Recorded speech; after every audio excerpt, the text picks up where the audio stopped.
So here's what we're going to look at. We're going to look at a history of first. So Ecobee in a nutshell, just our brief 9-year history. We're not very old. Where's the market heading? So smart home, just kind of an overview of where we see the market really heading today. And then quick product refresher, smart buildings. We'll go into the portal. We'll actually go through and give you a quick demo. And please, if there's questions, I encourage everybody to ask them. So shout it out. Thanks. So a history of first. Ecobee, founded in 2009. Some of you in the room have probably seen this slide before. We're a pretty new company. We're pretty young. I think this is pretty impressive when you can see how much we've accomplished in such a short amount of time. So in 2009, we actually invented the first Wi-Fi thermostat. A lot of people don't realize that. They think maybe it was Honeywell or Nest or one of these conglomerates, but it was actually little old Ecobee based in Toronto. Year after that, we came out with the first commercial version. So first SmartStat on Wi-Fi, first commercial connected thermostat. 2012, we came out with a Contractor Portal, which was another first. So the Contractor Portal is very unique in that we offer it to all of our contractors to use. It's free of charge. All you need to do is track every 12-digit serial number that you install or service, and you're going to be able to go into a portal. You're going to be able to pull up runtime data, alerts, reminders. You're going to be able to push your company information to the thermostat. So there's a lot you can do in this portal, all at no extra charge to the contractors. Home IQ, that's just our trademark term we use for runtime data. A couple years after that, 2014, we came out with the first wireless room sensors. So these sensors here, pretty big deal, pretty unique in the market still today. Not many other companies are doing anything like this. So these are wireless. They're looking for motion. They're looking for infrared heat, and that's how you're going to register occupancy. It's how you're going to know when someone's in the house, when they're not. So talk a little bit more about those. Year after that, we came out with our new app. So Apple kind of, we caught their eye. They approached us. They said, hey, we really like your thermostat. We want Ecobee to be the preferred home kit smart thermostat. So they helped us redesign our mobile app. They rolled out the iWatch, and they came out with HomeKit. So HomeKit is a smart home ecosystem. Apple was actually the first ones to market with this technology. And if you go in any Apple store today, you'll still see our products on the shelf there. So we are the preferred HomeKit stat. We always like to mention this because when you get a chance to work with a company like Apple, pretty big deal, considering we're about 360 employees and they're huge. Everyone knows Apple. Year after that, so a couple years after, actually 2017, so last year we launched the Ecobee 4. So the 4, got that up here. This is another first in that it's the only stat on the market that has a smart speaker built right in. So it has Amazon Alexa, it has an Echo Dot integrated right into the back of it. What's not on the screen here is this year. So this year, earlier in the spring, we launched a light switch. So it's also integrated with Amazon Alexa. Put it in your wall outlet, you can talk to it, control your lights, control your other devices. It's going to work with those other Amazon products. And we also launched SmartBuildings in June. So that's what I'm here tonight to talk about. SmartBuildings is a commercial portal, and it's going to allow users to take any of our thermostats and tie them out into one account. So you could have 100 plus, unlimited thermostats, unlimited locations. You're going to be able to control each one of those remotely from a computer. So we'll explain that in detail. Any questions so far? Okay. Good deal. So we're going to talk a little bit about smart home. We've got a few slides here. We usually show a little more salesy, but kind of lets our customers know where we see the market going. So if you break smart home into 3 segments, you've got energy, you've got entertainment, and you've got security.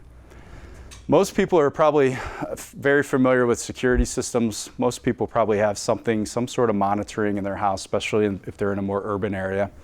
Most people probably also have a smart TV now. You see them everywhere. Samsung, LG, all these companies have connected entertainment devices. So with energy, not a whole lot of these out there in comparison. So usually the smart thermostat is going to be the first one that goes into the home that's energy conscious, that, you know, where people are really looking to save money.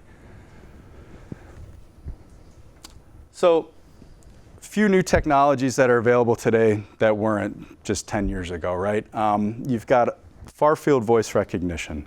So this is a big deal. People love the convenience of it. People can talk about 4 times faster than they can type. So the market is really heading towards this voice control. It's efficient, it's quick, it's easy. Americans love convenience. This allows them to tie multiple devices together, set up multiple tasks with, you know, just one control. So sort of a universal remote in a way for the home. So another thing, low-cost sensors, so monitoring. So we put sensors in everything today, right? So everybody is gathering data. What Ecobee is looking to do is gather this data, compile large amounts of it, and look to use it somehow in the future, right? So whether it's occupancy, whether it's HVAC equipment data, there's a lot of data out there constantly being measured and gathered in the field as far as the smart home goes today. And then you've got machine learning, so artificial intelligence, AI, you know, Internet of Things, machines talking to each other. With AI, this is huge because it makes people's lives easier. You know, it's the assistant, it's intelligence, right? It's artificial intelligence, it's machines learning. So this is very important how that integrates in the smart home. Not going to spend too much time on these, but just going to hit on some key points. So Internet of Things, you guys have probably heard this term IoT. So Internet of Things just means machines talking to machines. So people think Terminator, right? Think Armageddon's coming. But you can see the growth here. So this is a huge trend. You can't see the years down here, but this is just about 10 years ago right here, right? So not even 1 billion of these devices out there. You look at where it's projected, 50 billion. So a couple mind-blowing numbers. What year is that at 50 billion? 50 billion, I think, is 2020, right here, yeah. So we're at probably somewhere around 40 billion today, I think. I read a statistic that we actually expect more connected smart home devices than we do smartphones. So in the next couple of years, there's going to be more devices than there are these in the US. Just kind of crazy. You know, the market is supposed to grow something like 65% year over year in the next 5 years. They're saying it's going to become about a $270 billion industry by 2023, I think it is. So connected devices, people love the control. They like to be able to control everything from their phone. They love this far field voice control, right? Definitely a key indicator of where the market is heading with smart home. So the gateway to the home, we were very thoughtful with our thermostats about integrating into most homes. So like I mentioned earlier, most people are going to put that thermostat in. That's going to be their first energy conscious connected device in their house. 24% of retail consumers, you know, the thermostat's the first product. You know, this is just showing of all of these devices out there, cameras, lights, plugs, you know, the smart outlets. Thermostat is the most popular thing right now. Questions so far? Making sense? Okay, good. So in North America, this is just showing the growth. So for stats alone, you can see the blue bar here. These are Wi-Fi connected devices. This one's Zigbee, and then these are other networks that are out there. So the market is expected to reach 2 billion in the next 5 years just for thermostats alone. So 270 billion some odd for the entire market. Of that, about 2 billion in thermostats. So Wi-Fi is going to be the leading technology for connected thermostats, I think, for any connected device as far as that goes. Ecobee, you know, we picked up about 30% of market share in 2016, number 2 brand. We're on our way to number 1, I think. So we're We're really growing significantly year over year. When we design these products, we keep 4 major pillars in mind. So we build everything on these 4 pillars. First one is design. You think of design, you think the sleek, nice black look. It looks good on the wall, right? It's kind of sexy looking. That's what people like today. They like that luxury component to it. You talk about ease of use. That's the second one. So it's set up basically to mimic a smartphone. So most people have one of these today, right? Most people are familiar with their smartphones. They understand how they work. Everything's touchscreen with the Ecobee. It's up and down, side to side. You've got your settings. It's going to walk you through that setup process. It's very intuitive. So much like most of your smart devices, your smartphone devices that are out there. Energy is the third. So energy, we say 23% on average is what people are going to see when they put the Ecobee in their house. So it has a lot of automatic setback features built into it. Even if you don't set up a full-blown custom schedule and everything, you're still going to see significant energy savings in that after a couple hours, it's going to go into a soft setback mode. It's going to know through our sensors that you're not home. I'm not going to get real in detail on how the sensors work. But high level, it knows when you're there. It's going to keep you comfortable. It knows when you're gone. It's going to save you money, right? And then reliability. So reliability is a big one. We don't use an internal battery. So we don't love batteries. Batteries fail. Everything has to have that common wire connected. So we need a constant power source. Something that allows us to stand out in the market, I think. Questions on this? Okay. Yes, please. Because of the constant, it takes 5 wires. What if you only have 4? Do you have an adapter? Yeah, so if you've got 4, I've got one here. I can actually show you. Question, please. Oh, yeah, sorry. So the question was, what if you only have 4 wires coming through the wall and you don't have that 5th wire? Do we have an adapter? And I was going to pull this out. I should have got it out earlier, but we do have an adapter I can show you. Hopefully it's in here.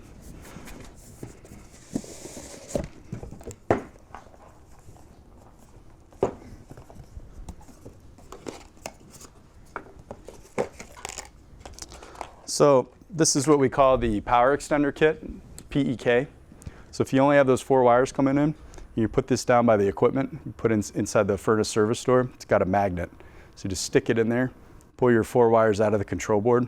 You're going to run them into here as they're labeled, and then you have 5 coming out this side. So you can take a look at that.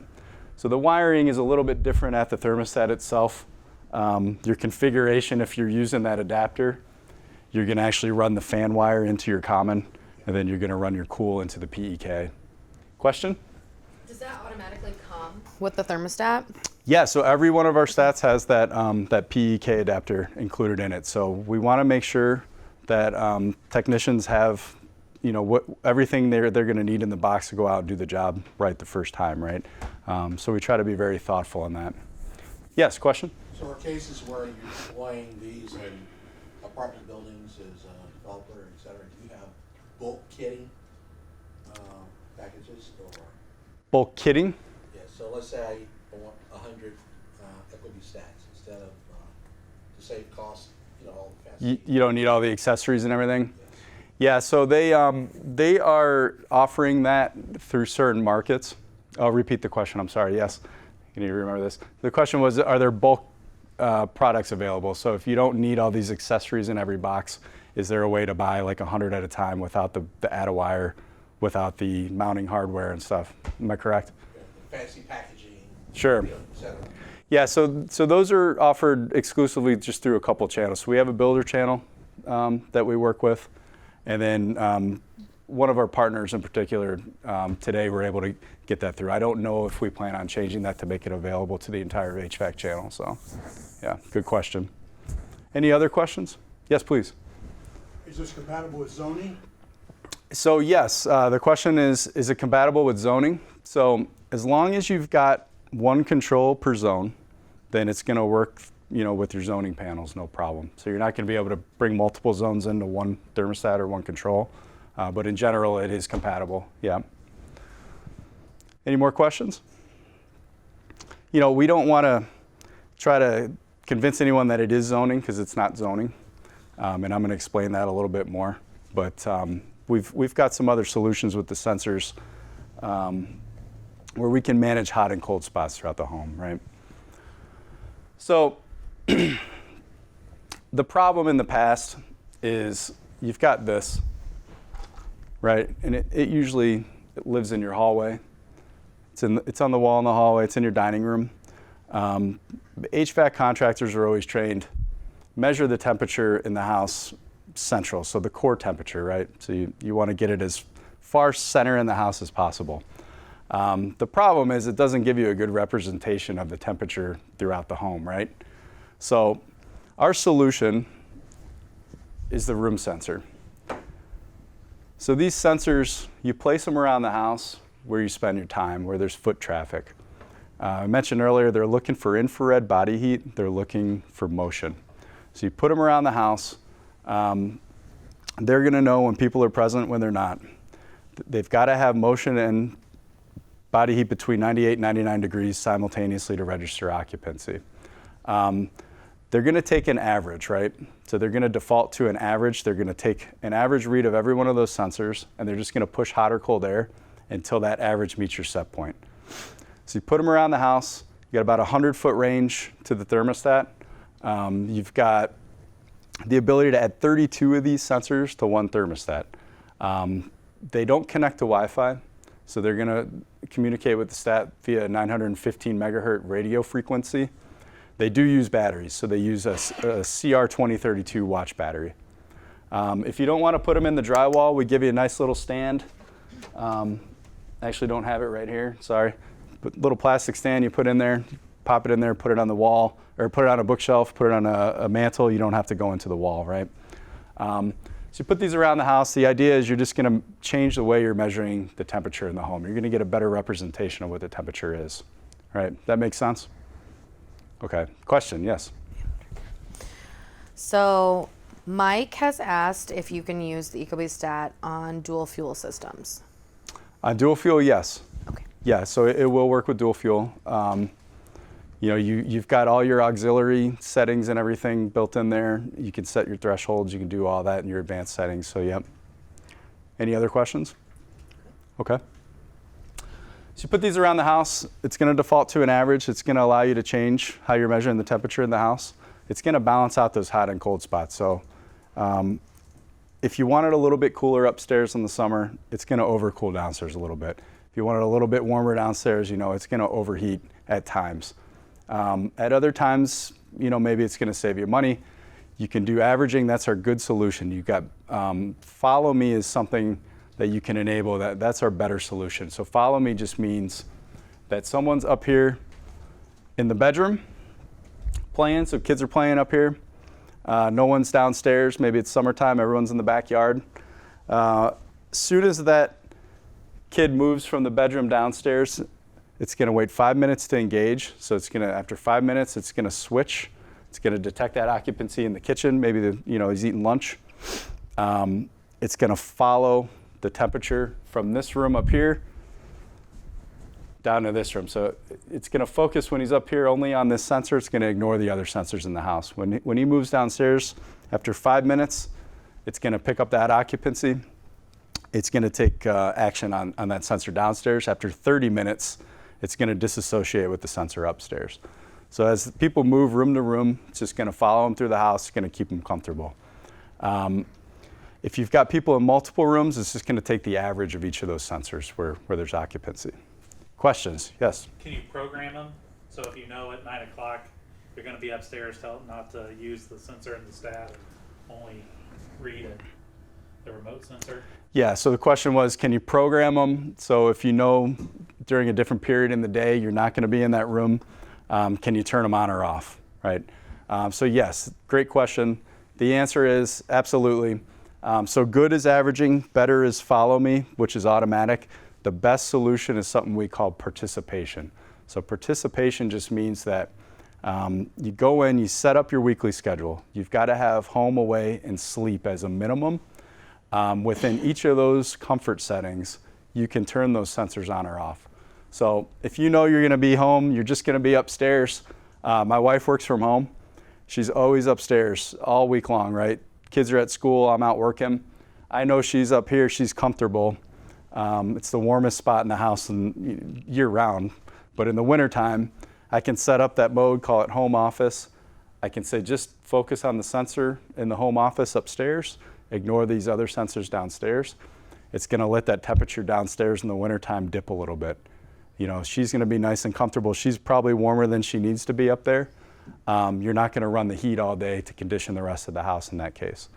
So that's how you can use participation to turn those on or off. Another way you can do it, or maybe you're not going to necessarily save money, but newborn baby, mom comes home, you know, baby's in the nursery, babies sleep all day, and they're up all night, right? Those of you that have kids know this, I'm sure. So baby's in there sleeping. You can put that sensor in the nursery. You can say, just focus on this sensor where the baby's sleeping, keep it a nice warm 74 degrees, ignore the sensors in the other rooms. So if that happens to be your warm room, you know, maybe not so bad for everyone else in the house. If it happens to be your cold room, you're probably going to sweat those other people out. So it's going to allow the temperature in the rest of the house to get very warm as well. But it's just going to prioritize that sensor. Yes, question, please. Does it automatically detect them? Does it automatically detect the So occupancy? like as soon as you pull the little slip out and initiate the wireless sensor, does the stat automatically see it? Or do you have to go to some setting and Yeah, so once you've done your setup, and we usually talk about this at the end of the setup process. So the question was, does the stat automatically detect the sensor when you pair it? So there's a little plastic tab on the back of these.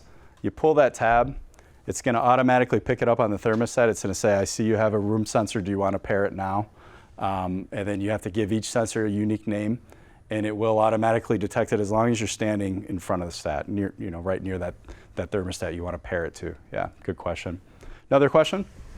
Jeff asked if there's a zoning component within the stat. And I know you're going to touch base on that a little bit, but Yeah, so the question was, is there a zoning component within the stat? The answer is it's not zoning. It's really not true zoning. People joke, call it poor man zoning. So we're not actually changing the direction of the airflow. We're compatible running through zoning panels, but we're not actually, you know, changing the direction or hot or cold air, you know, in different rooms like a true zoning system does. So hopefully that answers this question. What you're doing is you're managing the hot and cold spots in your house. You're balancing out that comfort level a little bit by taking that average read of each of those sensors, by using Follow Me, by using participation where you're able to really maximize that comfort. Any other questions? Good? Okay. So with this, we acknowledge we overcondition at times, right? Sometimes we overheat, sometimes we overcool. We're trying to keep people happy. We're talking about comfort. So now talk a little bit about the savings. So again, you know, we're just going through the products, just a quick refresher.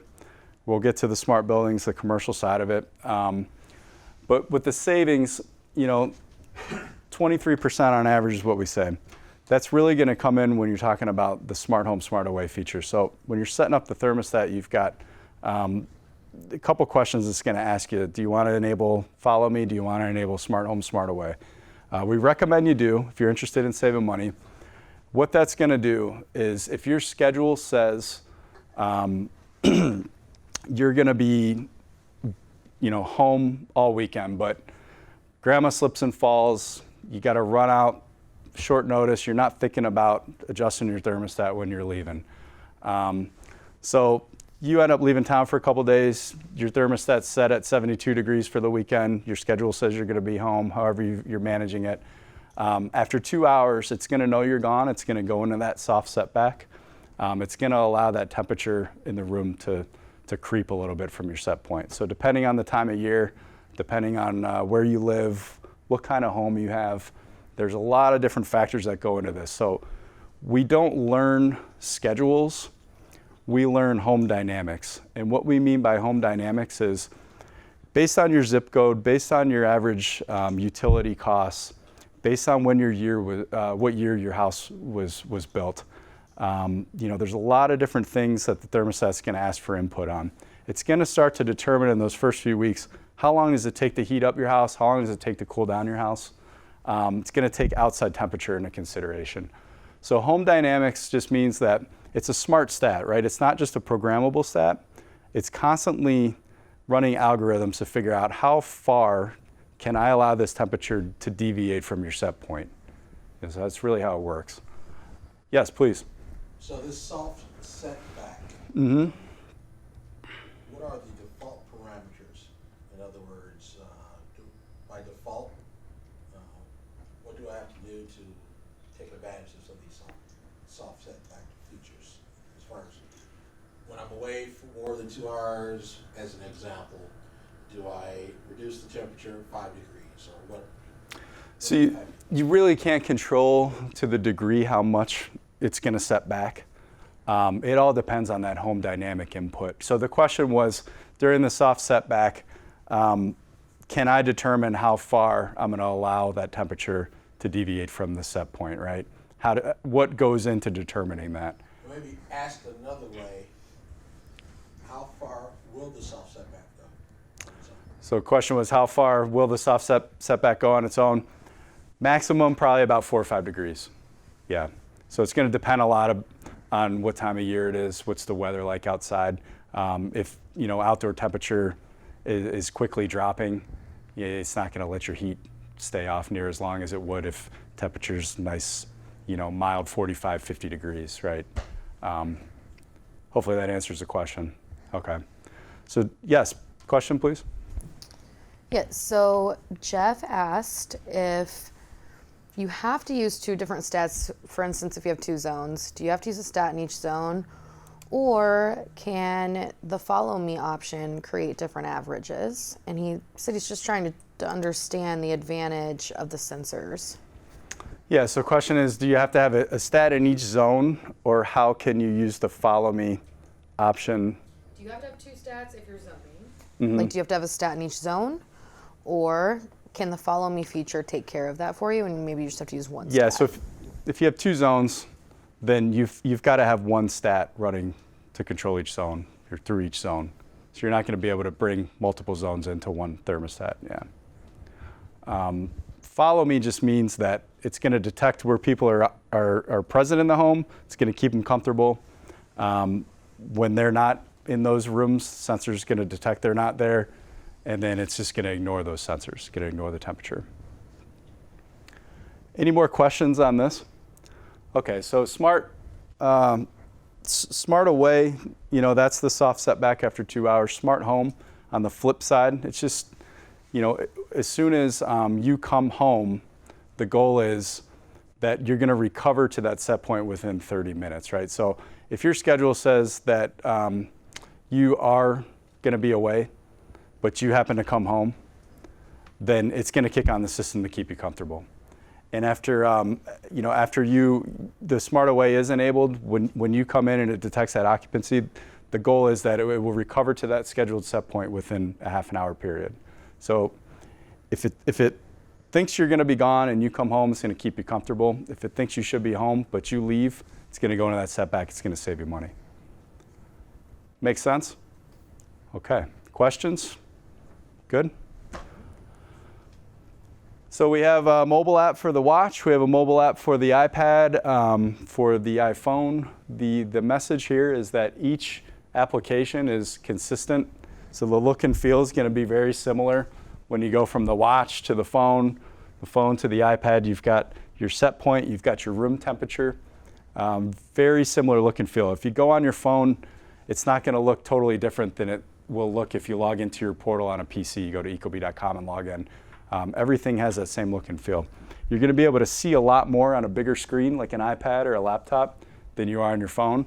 You're kind of limited on what you can do with the watch. You're going to be able to do most of what you want to control through the phone. You're going to be able to display your Home IQ data on a larger screen. So Home IQ is our term for runtime data.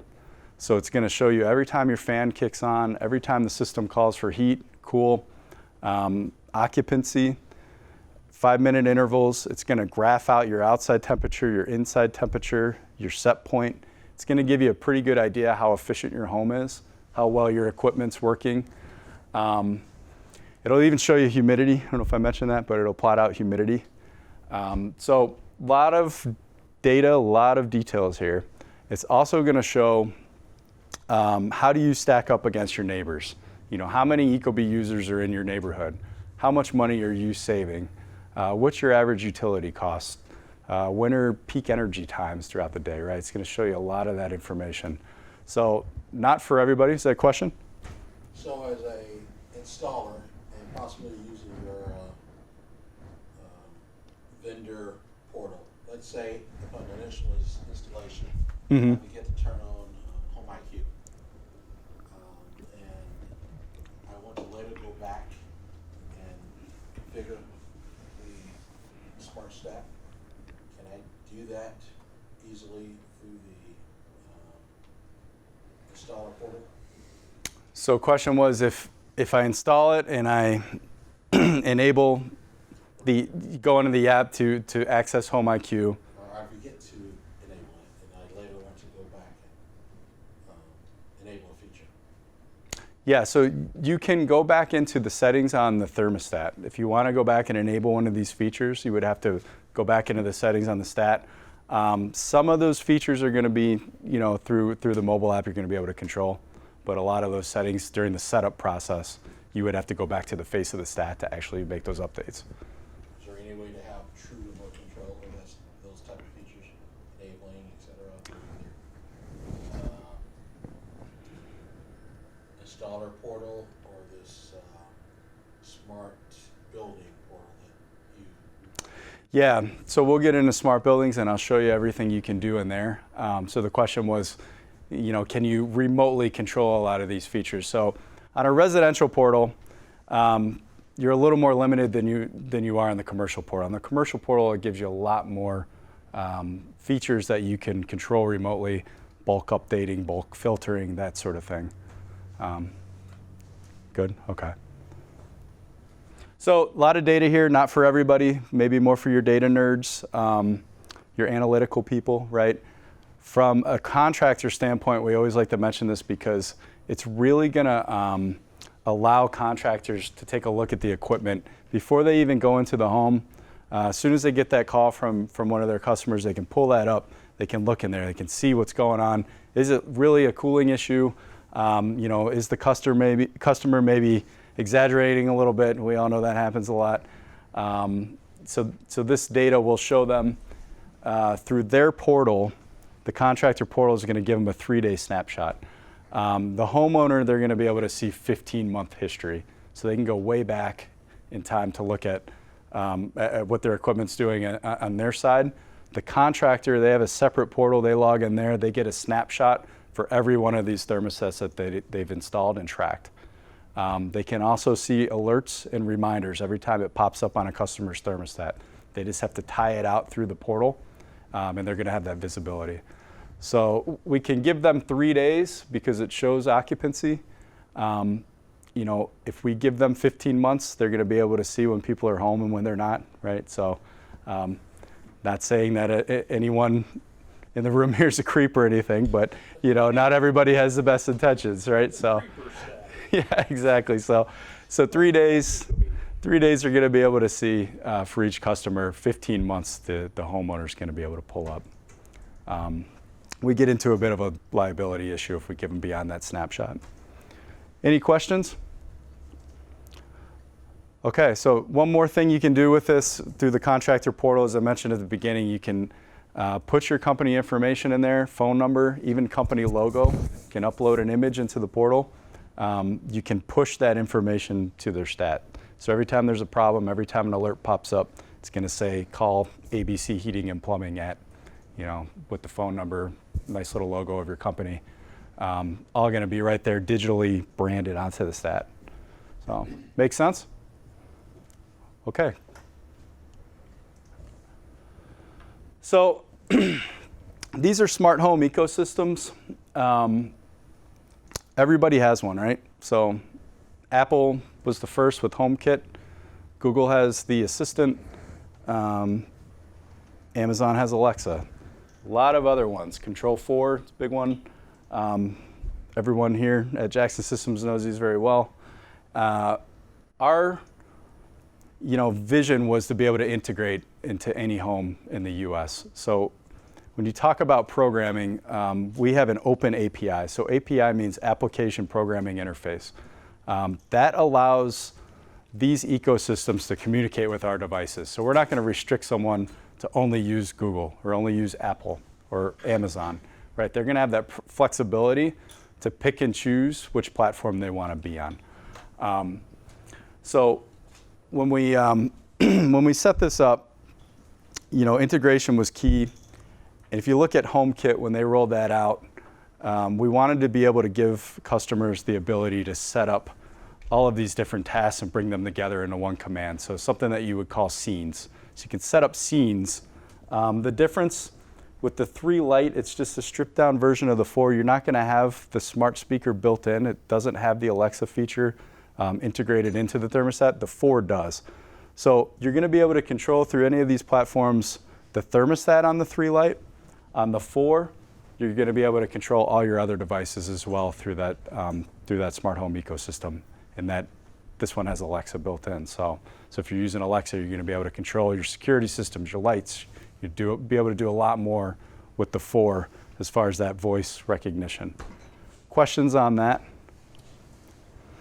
Don't have a question on that, but we have a different question. Okay. I'll go ahead and ask that now. Yeah, sure. Krista asked if the customer doesn't want them to be able to see the data, is there a way for them to opt out, or is it automatically connected for contractors when we input our contractor info into this thermostat? So good question. So do I need to repeat it when Nope, you ask? you're good. Okay, I wasn't sure. Nope. Sorry. All right, so in that case, the customer can opt out. So on the residential side, they have to choose a preferred contractor. On the contractor side, they've got to log that serial number, right? So if both of those things don't happen, then the contractor's not going to be able to see what's going on in their house. So they don't have to choose a preferred contractor. They have the right to opt out, to not give their contractor that visibility if they choose to. We recommend to contractors that they set these up with the homeowner, present right there next to them so they can link the two together. Okay, good. So with this software, you can set up your scenes. You can do something that Tim Cook talked about, Apple CEO. You guys all know Tim Cook. When they rolled out HomeKit, he talked a lot about my good morning scene. So how do I envision using HomeKit in my house? What am I working on? I wake up in the morning, I say, hey Siri, I'm up. Or I go to my phone, I hit my good morning scene. It's going to turn on my coffee maker. It's going to open my blinds, assuming they're Wi-Fi connected. Maybe it turns your lights on, maybe it adjusts your thermostat, right? It's going to do all these things for you with one command. On the flip side, backing out the driveway, hit your goodbye scene. It's going to close your garage door. A lot of garage door openers are Wi-Fi connected now. Turn your lights off. It'll adjust your thermostat. It will do all these things for you if you set it up that way, right? So that's what, by putting the Ecobee in the home, you're going to have the ability to do these types of things. And this is really where the market is going. They love the convenience factor behind this, right? Any questions on that? Okay. So before we get into the commercial side now, I just wanted to go through the products. I wanted to give everybody a review of our capabilities, what you can do with the residential stats. Now we're going to talk a little more commercial. I'll let you watch this quick video. So I think Tyler said we'd have to queue it up for the folks online. Okay, so. Imagine a simpler way to remotely manage all your thermostats, connecting all your locations all in one place. Welcome to the world of Ecobee Smart Buildings, where it's easier than ever to access and manage anytime, anywhere. See how your buildings use energy, so you can uncover insights on how to save money. Imagine keeping everyone comfortable while keeping costs down. Imagine being able to see a problem before it actually becomes one. All of this backed by our award-winning smart thermostats. It's the simple solution that grows with you. Get started with Ecobee Smart Buildings today The simple way to do it all in one place. Pretty nice, right? Yeah, I think they did a really great job with the video. So smart buildings. Before I really dive into the details of this, I think where we're trying to go with this is you've got residential. You've got the residential portal. It's free to our customers today. There's a limit on how many thermostats you can control on there, right? There's a limit on filtering, on grouping. With smart buildings, we're not trying to fit into the same space as building automation, right? So you've got these advanced systems. We're not going to compete with those guys. The feedback we got from a lot of our customers is that there's really no low-cost solution or no in-between, right? Between building automation and between what you can do through just your basic residential portal. So that's where Smart Buildings really was born. We came up with this concept that we want to be able to provide our customers a lower cost commercial solution to control multiple thermostats, multiple locations, all remotely, right? Questions so far? One question. Yes, and I please. hate to pull you backwards before Yeah. we get too deep into this. No worries. Albert asked how compatible the Ecobee was with heat pumps and different HVAC equipment, especially if the manufacturer has proprietary controls such as Carrier. So, can you repeat that? I don't know if I caught the last part. So if a homeowner has proprietary controls like Carrier, So communicating Train, stat. Yeah. will this thermostat work Okay. or integrate? So like your Carrier Infinity, your Train Nexia, we aren't going to be able to really replace those systems. So that interface is pretty advanced. There's a lot of sensors that are built into those. Modulating furnaces, we're going to be able to do 2 stages, and I'm going to go through that a little bit more. So the answer is no, we're really not going to be a good fit for those systems. We wouldn't recommend trying to replace like an Infinity. Yeah, okay, good. So many businesses have multiple sites, right? Many of those sites are small, remote. They might only have a couple facilities people to manage them, right? So spread out over a large location. You don't want to have to send somebody in a service truck out every time the weather changes, every time there's a complaint to adjust that thermostat, right? That's really the problem. So in the past, here are your options. So you've got old school stat with the lockbox. You don't want people tampering with it. Or you've got building automation. So this is what I'm talking about, where we really haven't seen much of an in-between before, right? So visibility and control is important. What we're trying to provide our customers is that remote control of multiple locations. So on the residential side, you're limited to about 15 thermostats. With smart buildings, there's no limit. You can set up unlimited locations, unlimited thermostats in each of those locations. You have full visibility to the equipment, to the temperature, humidity, all of these different things right on your home screen for every single one of those. You're going to be able to do a lot of different things in here that you can't do with the traditional portal on the residential side. So I'll walk through some of those details. Questions? Good? Okay. So this is basically what the homepage looks like, and we'll go into it at the end. But it's going to show you each location that you set up, custom name everyone. This says Blunder Snifflin Caper Company, so any of the Office fans in the house, you're going to understand that one. You're going to see every location. You drill down, you see every thermostat within that location. It's going to give you bulk filtering options, so all of these different parameters like is it online, what's your set mode, what's your comfort setting. You're going to be able to do filtering on all of those. You're going to be able to go in, check whatever thermostats you want to apply that comfort setting, that schedule to, make that bulk update just with a few clicks, right? It's compatible with any of our products, so this is what's really great about it. And with Jillian in the podcast earlier, we were talking about smart buildings a little bit, and we have our EMSSI thermostat. So that's this one. Many of you maybe have seen this one before. It's not touchscreen like the new residential ones are. This one's a little bit older. It's push button.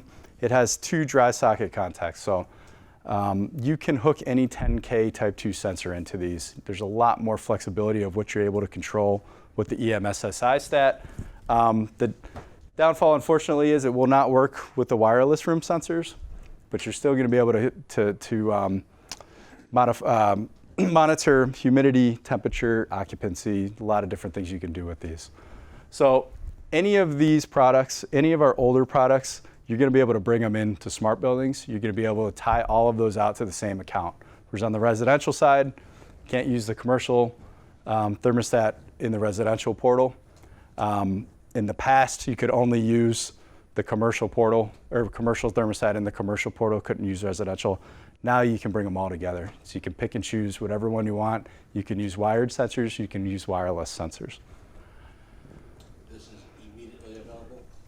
Yes, question is it immediately available? And yeah, we launched it in June. So you just go to sb.ecobee.com and it's out there open to the public, yep. So I guess before I move on, it is subscription based. So it's our first subscription based product. So we are changing directions a little bit. So it's available out there. You can buy a subscription. It's about $20 per year for 1 year per thermostat, $80 for 5 years, $120 for 10 years. So it gets as low as $1 a month per stat if you're able to buy a long-term subscription, right? So reason we're going subscription based, we need that recurring revenue to come back to develop these products for our customers. You know, we want to continue to dazzle our customers and give them the technology that they are asking for. So that's where the subscription is really going to come in. Questions on that? Yes, please. Can I ask you about the maintenance side of it? Say a technician comes in and needs to do some maintenance or do some troubleshooting on it. How difficult is that for him to do since it's remotely? So question was on the maintenance side, if a technician needs to come in and do some work on the equipment, how difficult is that to do remotely? He's going to get 2 things. He's going to get alerts for every one of those thermostats, and he's going to get runtime data, real-time data visibility, right? So he's going to be able to go in, just like what we showed, the 15-month history. He's going to be able to go in, he's going to be able to see all that detail for every one of those locations. From the SmartStat itself? Completely remote from the portal, so not from the stat itself, but through the account online. Yeah. Well, an outside technician, service contract. So yeah, so if it's an outside technician, they're going to have to work with like the facilities person to get that information up front. Yeah. Okay. Any other questions before we move on? Okay. Cool. So yeah, we've got some more slides here. So you know, maximizing comfort and savings. So when we talk about bulk updating, you're able to go in. You can set up unlimited comfort settings. You can set up unlimited events, holidays. You can set up all sorts of activities, and you can apply them to hundreds of thermostats at the same time, simultaneously. When you're talking about maintenance, when you're talking about diagnostics, this is where the runtime data is going to come in. You're going to be able to go in, you're going to be able to resolve issues before they're a bigger problem, right? So we have some good examples of this. I'll go through a couple case studies that we did in the field with these. It's going to save you money from a maintenance standpoint, and it should save you money from an energy standpoint as well, right? So not limited to any size business, any certain sector. Ideally, I think it's these multi-site business operations where they've got multiple remote locations set up, but you know, anyone from an apartment building to a grocery store to fast food restaurant, they're going to be able to use this technology for a very small subscription cost, right? This is just showing, I know it's hard to read back there, it's kind of an eye chart, but bulk scheduling. So this has been rolled out. We've got a lot of features that are built in already. We just recently added multiple user access. This is a question we get a lot. Can I have multiple users set up? Answer's yes. You know, you can have sort of this parent parent-child sort of relationship where you can restrict access depending on the user. You can lock people out. You can do a lot of different things like that. Customized alerts is out there. So like I said, 4-digit passcode. Lock people out in the office. If it's a school, you don't want kids tampering with it, you can lock it out. You can even turn it off. So it looks like it's not even getting any power, but in the background it's still running. So there's a lot of different things you could do there. We're always changing the features. We're constantly updating SmartBuildings. So anyone who knows the old portal knows that it was dated. It worked great, but it never really changed, right? The look and feel never really changed. New features weren't often added, if ever. I'm not real familiar with it myself. It goes back. But the message here is we're always adding new features in. It's constantly evolving. We've got dedicated support for SmartBuildings now. So we have 2 success managers specific for commercial, 2 people located in Toronto. If you have a bigger project, like 50 thermostats or more, you're going to have that resource at your disposal. You're going to have that success manager to come out, work with your customers, make sure the thermostats are getting installed properly, make sure that the software is set up, that they're able to pull all of those stats into the portal, and just make sure overall that the customer's happy, that it's a successful launch, right? Something that we've never done before. Questions? Okay. Yeah? Yes, please. Does the end user manages the payment of the subscription, or is it really the contractor that should do it? Yeah, so question was, does the end user actually pay the subscription, or does it go through the contractor? It's going to be the end user.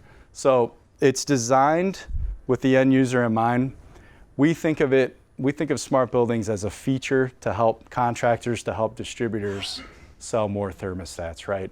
But at the end of the day, when they go on to SmartBuildings or they're working with one of our success managers, it's going to be that end user who's giving us the credit card or the PO to pay for it. Yeah. Question, please? Yeah, so Jeff would like to know if there's any default setting that would allow the thermostat to send an email to a designated technician so the homeowner wouldn't have to call and let them know that there's a problem. So, or customer, I'm sorry, the customers don't yeah, call. with alerts, you can set it up to send an email to any address you want, right? So if there's an alert, it's going to send that notification.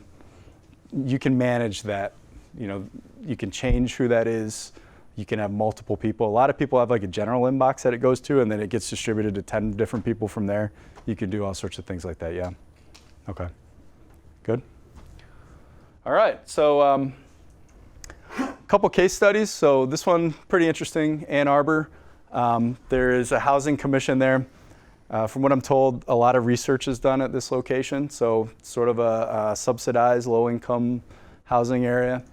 The challenge was they didn't have visibility on the equipment, how much people are changing their thermostat, updating it, are they running the air, opening the windows, this sort of thing. So hundreds of hours spent each year going through equipment issues, sending a truck out to address a complaint, right? Every time a homeowner says it's too hot or too cold, they got to send someone out to look at it. Most of the time, there's probably not an equipment problem.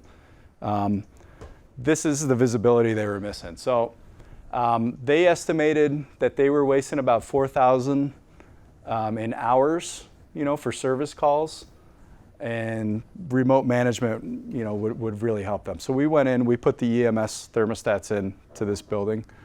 We brought everything onto our portal. So we gave them that visibility, that runtime visibility.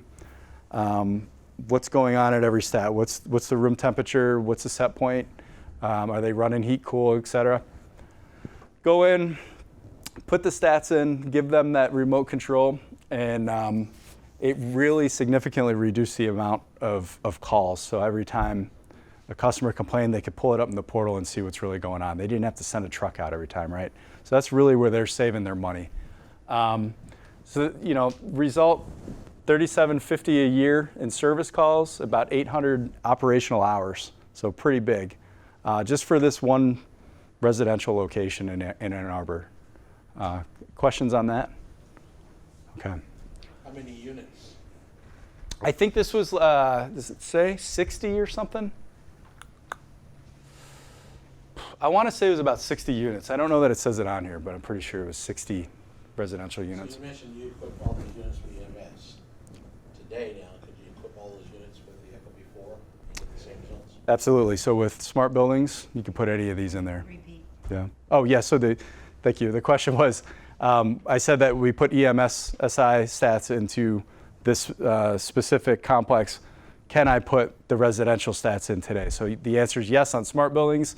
We could replace them with these. They'd still have all that visibility through the portal.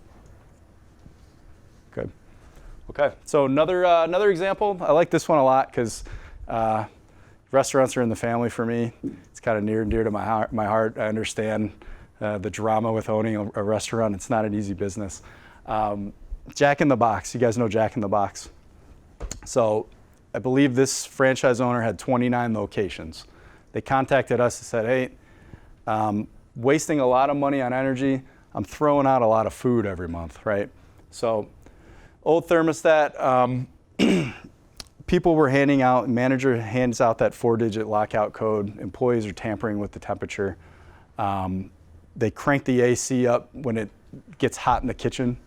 You know, the fryer gets going, the griddle gets going, 5 in the afternoon, people are coming in to eat dinner. AC's running nonstop.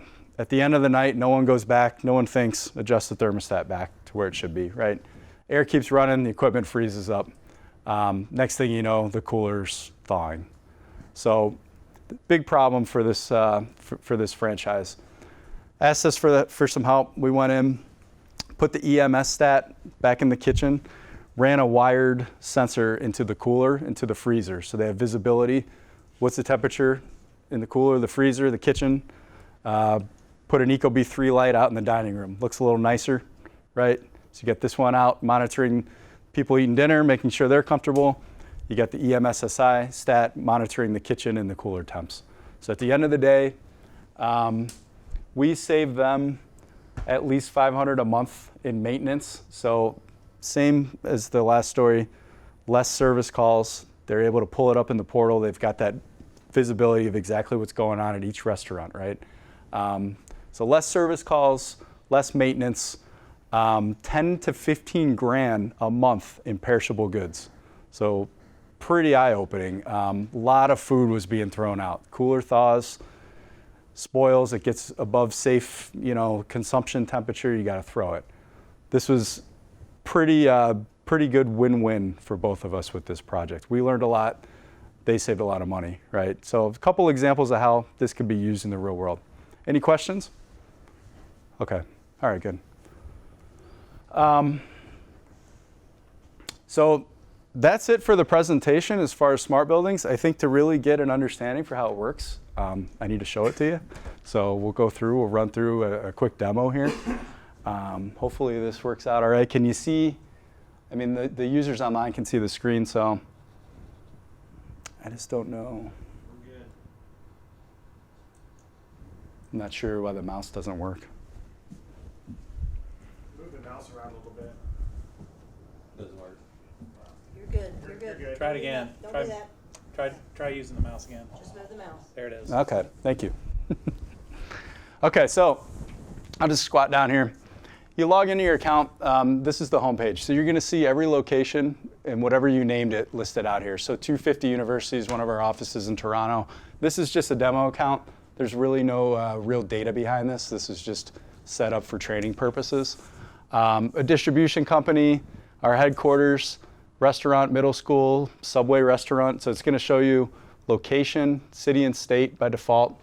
If you go into one of these, you're going to be able to see each one of these stats listed out. So you're going to see green, it's online, grayed out, it's not connected to Wi-Fi.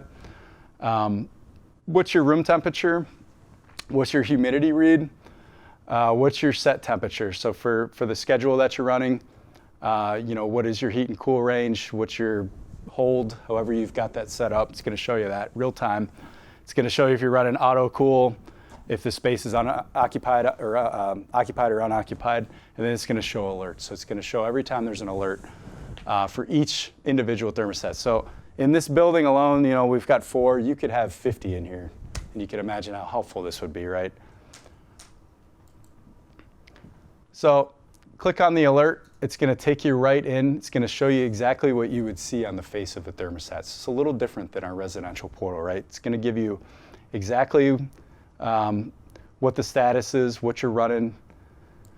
You're going to click on here. So this case, it's saying thermostat's been calling for cool for 4 hours. Space temperature has increased by 3 degrees. Uh-oh, got a cooling issue.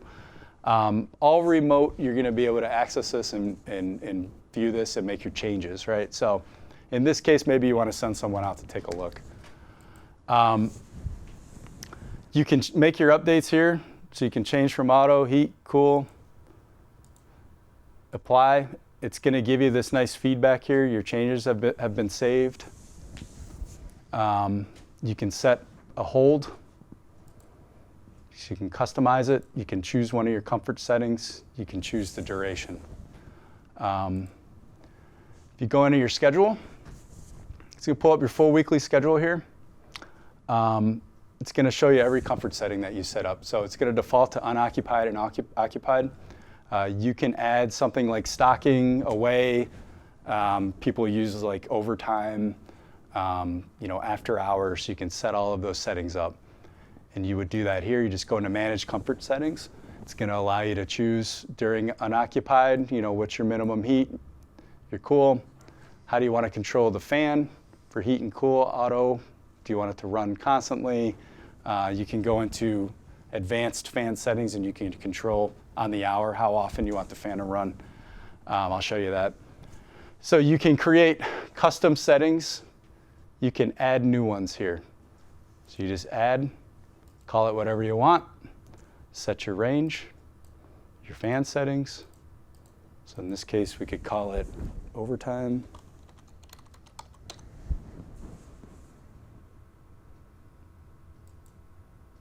Can you use this like an override feature? Like a timed override? Yeah, so question was, can you use it as a timed override feature? So you're saying over your schedule? Yeah, Or- let's say you come in early at your location to clean up and you want to turn on the AC, but you only need it on for an hour. Can you do an override for an hour? Yeah, you One can. of those settings. You can just add the setting in and put it into your schedule. Yep, just drop it in there. Okay. Exactly. Yeah. So these are your comfort settings. Any other questions, by the way? No, Julian. Okay. Just want to clarify that. You Yes, have to please. do that remotely, right? The person who has access has to do it to it. So if I'm like, let's say I'm an employee, I can't come in, override. So question is, I can't override it for at the face of the stat.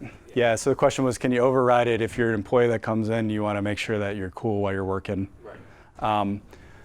You can lock out users.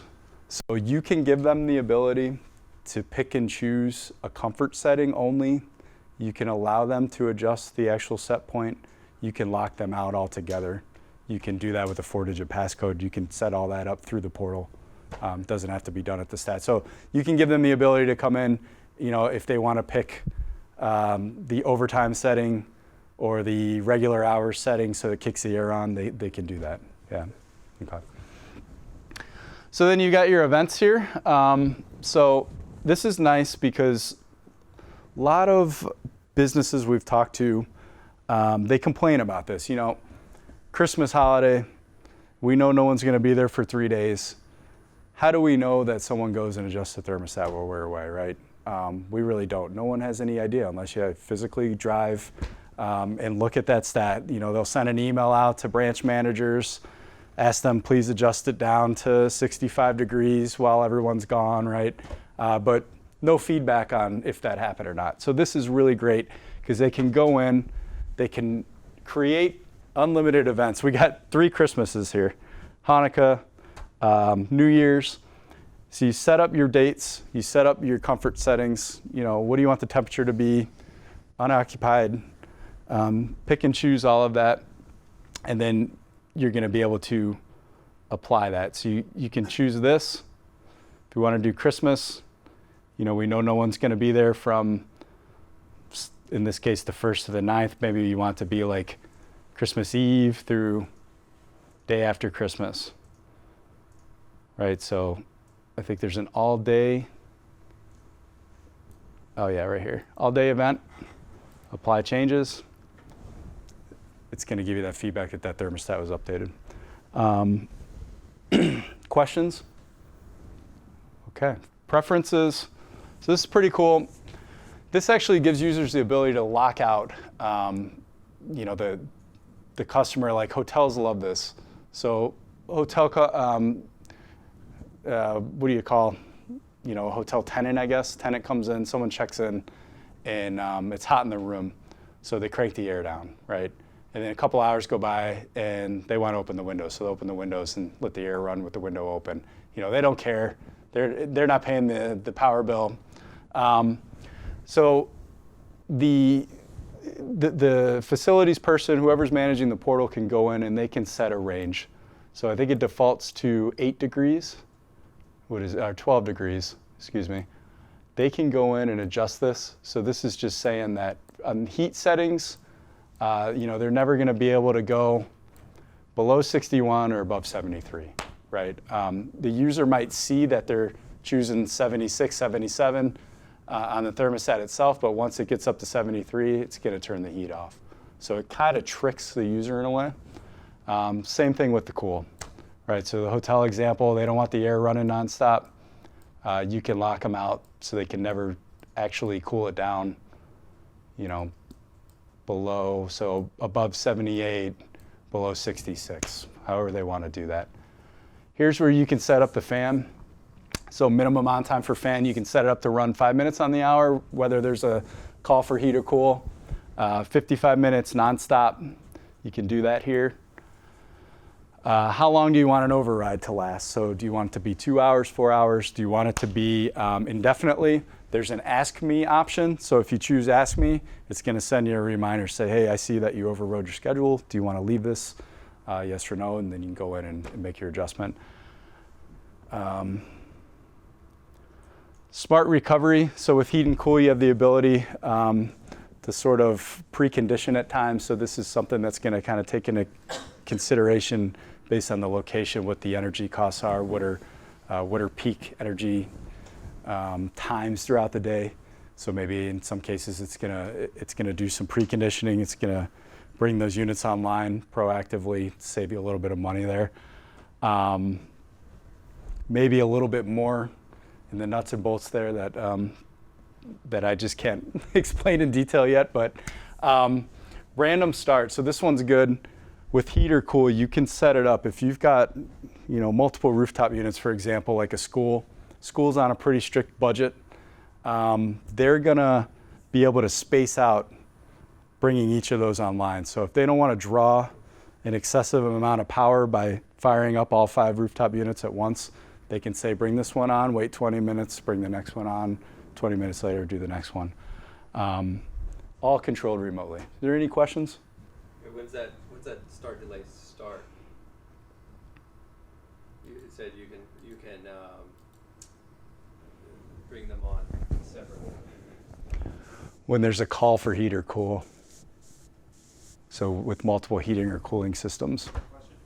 So the question was, when does the start delay begin? So answer is when there's a call for heat or cool. Answer the question? Or you look unsure. Okay. I'm good. All right. Okay. So then you've got your basic settings: Fahrenheit, Celsius, 12-hour, 24-hour on the clock display. This is where you can actually crank it all the way down, and you can kind of trick the user to make it look like there's no power at all. So like with the school, you don't want to encourage people to try to tamper with them. You can actually make it look like it's turned off. So pretty useful. Brightness, standby, can do all these changes. Here's the passcode lockout. Okay, so this is new. So this is saying you have unsaved changes. Leaving this page will discard your changes. So you just hit OK. I'm going to just override it. You know, I don't care. So it takes you to the passcode. You can enter a 4-digit passcode. So if you don't want to use the lockout code, disable. If you enable it, this is what I was talking about earlier. You can pick or choose. Do you want to give them the ability to adjust temperature, mode and fan, schedule, calendar events? If they do know the passcode, they're going to have full access to the thermostat. And then finally, device information. So it's going to show you a nice picture of the model you're running. This is where you're going to be able to change the name. It's going to show you the serial number and the firmware version. So this is a big improvement over our old portal. It's very difficult to view this information. This just brings it all together in one screen, nice and neat for you. So almost there. Just got a couple more things to show you, and then we can take any more questions and probably wrap it up. So if I back out of here, right? So I showed you each individual stat in this location. If I go back to the beginning, it's going to show me all my locations. It's going to show me all those stats. This is where I've got these filter options, right? So if I want to go in and choose only those in occupied mode, or that's a bad example because these are all unoccupied. Maybe only choose those which are running auto. Apply that filter, it's going to select the two which are in auto. You can pick or choose either one of these. One's online, one's offline. If you choose both of them, whoops, you're going to see this new menu pop up. So then you're going to be able to apply your settings to multiple thermostats, simultaneously. Multiple locations, multiple thermostats.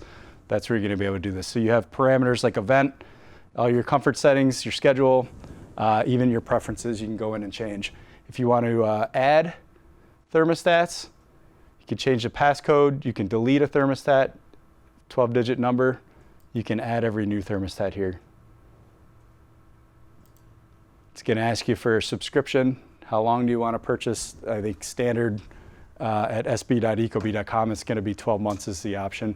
If you come to me, if you come to one of our reps, you have a customer that wants to use this, they want to sign a long-term subscription, they want to pay that lower cost, come to us, we'll set it up.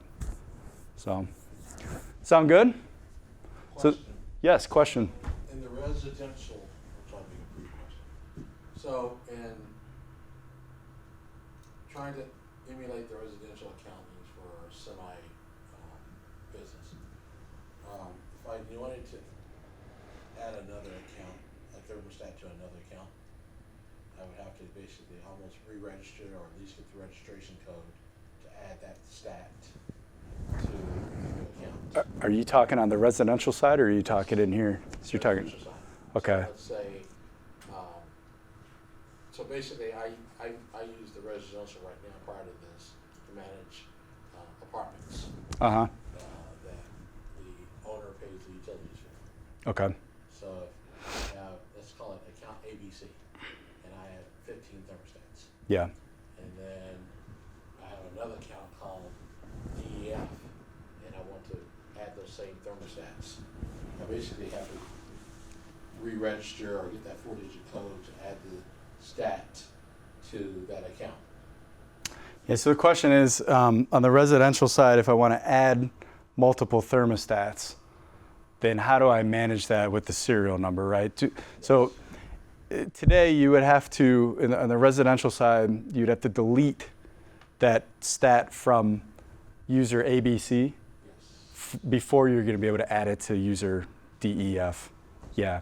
So in this case, you can set up, building manager, and then under that, resident, right?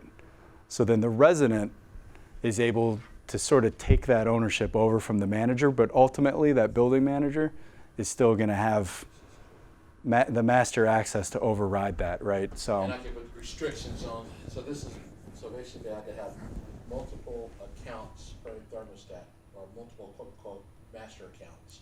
The maintenance supervisor, the owner. Whoever you want to delegate full permission to versus. The residential is pretty, very limited. Correct. So again, for let's say 50 stats, what would be the subscription for again? So question for 50 thermostats, what would the subscription cost be? For SmartBuildings, yes. For SmartBuildings, so if you buy 1 year, it's going to be $20 per stat per year. If you want to go 5 years, so one stat at $20 is about $137 per month. No, I'm sorry, I think it's $136 per month if my math's right. If you go to 5 years, it becomes about Okay, so I'm saying this wrong. I'm sorry. At 1 year, it's 167. At 5 years, it becomes 133. At 1 year, it's going to become $1 a month per stat. Just to put it in, monthly terms for you, it's maybe a little easier to understand. So was that $20 per month per stat? $20 per year per stat if you do 1 year. Okay. If you do 5 years, it gets less. If you do 10 years, it gets even less. Yeah. So 50, it'd be 50 times 20 for 12 months, for a year. Yeah.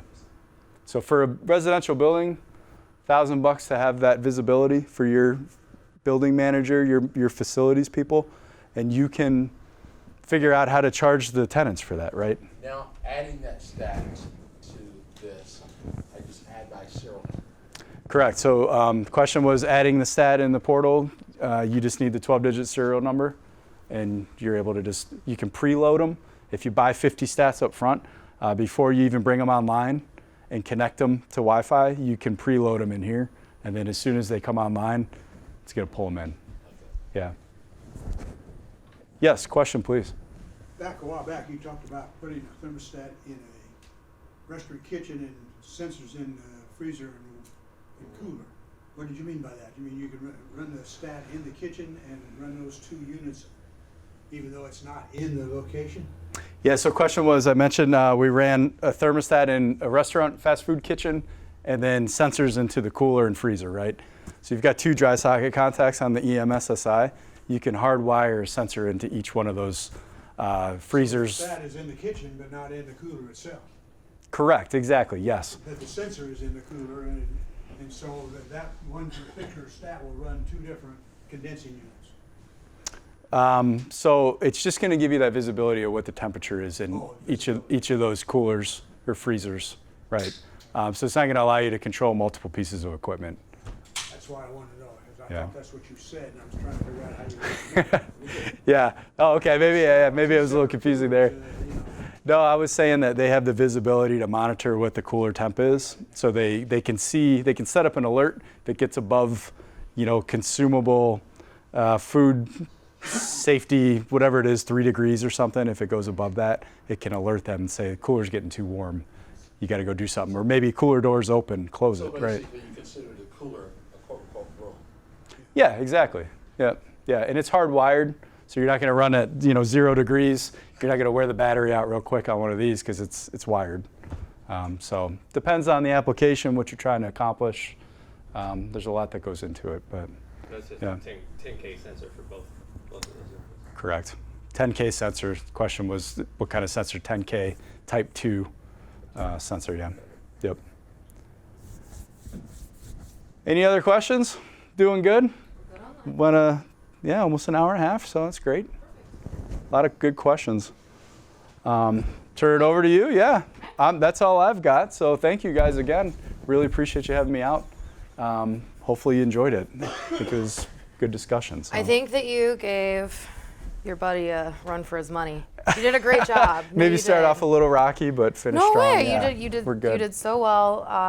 Anyone that comes up here to do this, the one thing everyone forgets is to repeat those questions. You're not the only one.